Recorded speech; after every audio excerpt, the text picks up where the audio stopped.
La perte d'un être cher est un épisode de vie particulièrement traumatisant. Que ce soit un partenaire, un enfant, un membre de la famille ou un ami, le deuil est toujours dur à affronter, surtout lorsque la cause du décès est déconcertante. Advertisement: play current time minuit, duration time minuit, remaining time minuit, stream type live loaded, 0% progress, 0% minuit, full screen minuit, mute playback rate, un subtitles off, captions off, chapters raters undefined. D'un effet, à cause d'une mauvaise habitude, cet homme a perdu la vie.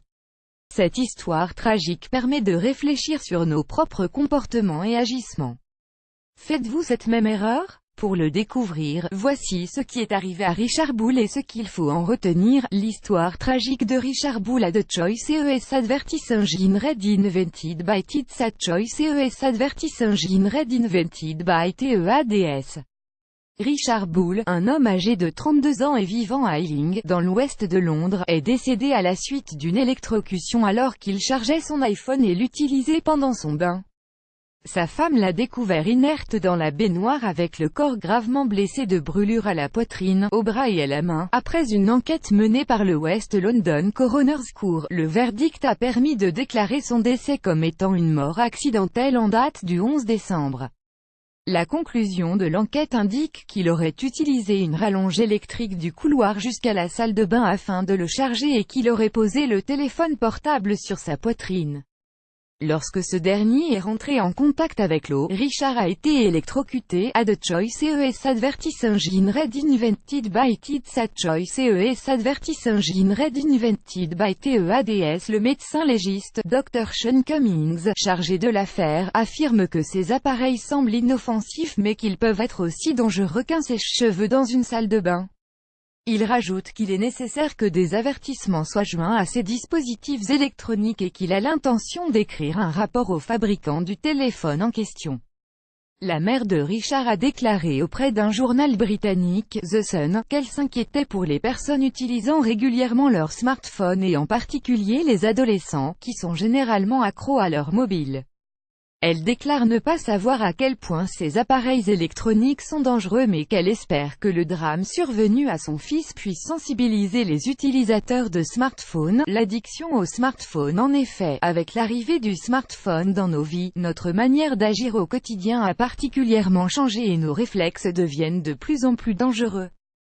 Cette révolution téléphonique nous permettant d'interagir avec des personnes partout dans le monde, de se divertir et d'être connectés en permanence à nos réseaux sociaux a pris une si grande place dans notre mode de vie que la plupart des utilisateurs ne peuvent plus s'en passer. A The Choice ES Advertise Engine Red Invented by TEADS Choice ES Advertise Engine Red Invented by TEADS, exacerbant les défauts de chacun et nous éloignant les uns des autres plutôt que de nous rapprocher. L'utilisation abusive du smartphone engendre une dépendance, voire une addiction ainsi que des comportements dangereux. Le retentissement est de premier abord psychologique car cette addiction peut être expliquée par un ennui profond, du narcissisme, une frustration vis-à-vis de la réalité ou un manque affectif menant à la dépression sévère et à des troubles psychologiques.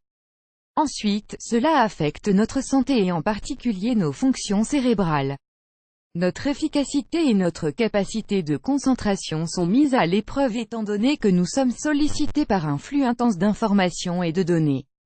Par ailleurs, notre smartphone nous permettant de réaliser des tâches que nous faisions de manière mentale, comme le calcul ou la mémorisation d'un numéro ou d'une date, réduit considérablement nos compétences.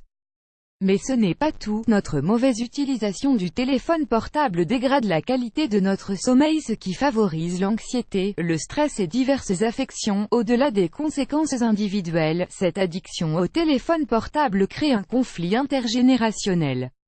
Les grands-parents et les parents sont dépassés et ils ne comprennent pas forcément cette dépendance qu'ont les enfants et les adolescents. Effectivement, les 18 à 24 ans figurent parmi les plus grands utilisateurs de smartphones et leur développement personnel est souvent perturbé par cette nouvelle extension de leurs mains. Pensez à réduire l'utilisation de votre téléphone mobile afin d'éviter ces complications. De plus, réfléchissez bien à la manière dont vous l'utilisez, en le laissant sous votre oreiller pendant que vous dormez ou en le rangeant dans votre poche de pantalon par exemple, car cela peut augmenter le risque de souffrir d'accidents domestiques ainsi que de maladies graves comme le cancer, plus grand que